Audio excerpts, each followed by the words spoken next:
Today I'm going to teach you Three Little Birds by Bob Marley. Uses 3 chords only. The A major chord, the D chord, and the E major chord. Okay? And our strumming pattern is going to be 1, 2, 3, 4, and down, down, down, down, up, down, down, down.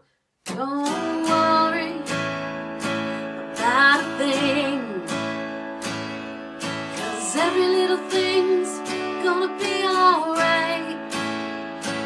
Sing, don't worry about a thing, 'cause every little thing's gonna be alright.